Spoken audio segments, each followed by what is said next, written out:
Welcome back to another Project Jude devlog. This is episode 5, and if you happen to miss the previous one, make sure to check it out in the link down below. To not miss out on future videos, go ahead and subscribe. It's greatly appreciated. Before we continue, this video is sponsored by Xsolla. Xsolla in-game store SDK for Unity provides the tools you need to integrate your best microtransaction ideas with no additional backend development needed. Adding an in-game store to your game is a great way to provide extra value to your players with minimal maintenance long term. Let your community enjoy exclusive virtual items, currencies, DLCs, subscriptions, or even bundles of several different types of items packaged together. Launching an in-game store has never been easier. With Xsolla's in-game store, you can easily transform your in-game items into in-game purchases. So if you want to start making your in-game shop today, visit the link down below and download the Xsolla in-game store SDK for free. Now let's begin this devlog. Starting off, I was flooded with so many awesome suggestions, and I hope to tackle them next week, but I just want to say thank you guys. The first thing I started to work on was adding an idle animation to the ability implemented last devlog. Before, the hands were super static, and now I've transformed them to actually move slightly. As you can see, the fingers slightly move, and this was a suggestion commented last week. I went ahead and did the same for the pistol. Now if you hold it and you're standing still, your arms will slightly move. This gives it the effect that the player is actually alive. Both of these were created by animating a simple animation and looping through it while in the idle state. Super simple. Next up, I got a suggestion to actually visibly see the bullets shoot out when using the pistol. I really like that idea, so I wanted to add it in. The current shooting system works with raycasts. Essentially what happens is a line gets created from the center of the camera forwards, basically creating like a fire line. Then I check for input from the player, and if the line hits something, a bullet hole and a particle gets created, to give the illusion that something was shot when in fact nothing has been. Now to change this up, I created a bullet prefab with an emissive shader that I created in the PBR graph. I gave it a trail and instantiated it at the pistol. Then made it move along the raycast, and of course on collision created a slight little particle that still needs to be changed because it doesn't look good. Talking about change, I went ahead and created a new recoil animation for the pistol. The previous one didn't look too great, and I basically just added more impact to this one. Now when we fire the pistol, we can actually physically see the bullet, which in my opinion makes it better. This does slightly make it harder to use, as it forces the player to predict the enemy's movement.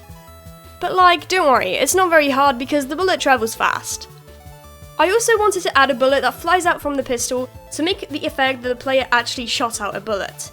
This was another suggestion commented, but I didn't get to it, but hopefully I will have a next devlog. Next up, I was wanting to work on something else as I was pretty exhausted on working on mechanics. So instead, I fired up Blender and decided to do some modeling. For those who may remember, I'm trying to go for a stylized aesthetic for my game. So I began by creating some models for the map.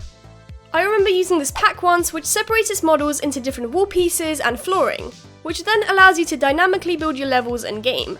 So I wanted to do something similar. I ended up creating an assortment of different wall pieces, banisters, railings, stairs, etc. By the way, more are still yet to come, and this is just the beginning. I imported them into Unity and tried to make some materials for them. I ended up applying some very basic colors, but that didn't make them look too good. So instead, I decided to try and learn Substance Painter to create the materials, as a lot of people have suggested it and I heard that it's a good program. Plus, I can get it for free with my student account, so why not? I installed it and immediately fell in love with it, though I will say I didn't exactly end up making any proper materials just yet. So here is the current section of the map that I started building. To clarify, there is a lot of props and other items missing, and this is just the bare minimum right now. Also, as you can see, the materials are super simple colors and don't really have textures.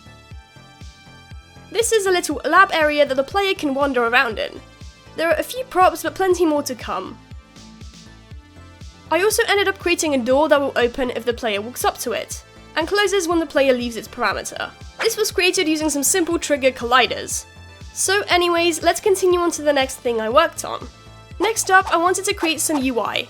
I spent a while researching and looking at different ideas, but I decided to make it all the settings and other features in one area. Basically, I want the player to be able to press a button and open up a window where they can go through different tabs. Those tabs will show different stuff like quests, settings, upgrades, etc. So I created a bunch of sprites in Photoshop, which surprisingly took a while considering how minimalistic it is. And overall, I really like the style that I created. But let me show you what I ended up creating. Okay, so we are in the game and this is what I ended up creating. Pressing escape will open up the settings options like so. On here we have different tabs, a bit of text and the level. So what I want to do is implement leveling into the game. This will allow the player to use level points to then upgrade their weapons, which I will go on to in a moment. In the top left, as you can see, there is some text to kind of illustrate what tab you are on. And in the middle we have the tab buttons to go through the different tabs, as I previously mentioned. So right now we are on the settings tab, and this is currently empty. But don't worry, I have created some settings before in a previous devlog, so all I need to do is import them and just change some sprites, which I just haven't done yet. Then we have the upgrades tab, which when you click this will open up, and this is just a basic kind of template I created for now. In the top left you'll also be able to view your level once again. I know it appears twice, but it's just nicer to see larger. On the left down below we have some different upgrades. So right now this is some sample text, and this will basically be the description of the ability, which I haven't created. And then to the left of it is a blank square, which will be the icon for the upgrade. On the right, you'll be able to view the weapon that you are currently wanting to apply upgrades to, which for now is the only pistol in the game. There will also be a sword and the abilities that the player has, and some buttons right here to flick through them, but once again I haven't actually created the art for that yet, so I can't really implement it. Then we have the progression.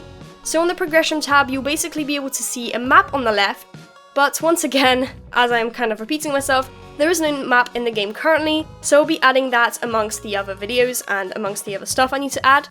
On the right, you'll be able to see your progress in the game. Right now, all the bars are full because they are kind of like this greenish turquoisey color, but the background is grey. And there is no actual working XP on that just yet. Here though, you'll be able to see your game progress to see how far you are in the game. You'll also be able to see your upgrades progress because there's going to be a set amount of upgrades, and this will kind of illustrate how many upgrades you have left to kind of complete and buy. And finally we will have achievements. So basically I want to implement achievements and link them up with Steam, so this will basically keep progress of the achievements in game. Finally we have the journal. Now there's nothing here right now once again, but this will feature the player's quests. So if the player has any quests, they will appear here, the player can click on them, view them, see what he needs to do completely to finish them and stuff like that. Now completing quests will actually give you XP. And then if you make your way over to the upgrades tab, you'll be able to buy these different kind of upgrades with your XP points. So every level that you get, you'll get an XP point, and you'll be able to kind of move that towards the upgrade. Some upgrades will just be 1 XP, but others will be more expensive. Now once you have this open, obviously pressing escape again will close it up, and there is no animations just to start off with. However, this does save the tab that you are on, so if I'm on settings and I close it and reopen it up, it will be on settings once again. I will be adding some animations and essentially filling this up to make it look nicer, but I think it really suits the game and looks quite nice. So that is all that I ended up making for the UI.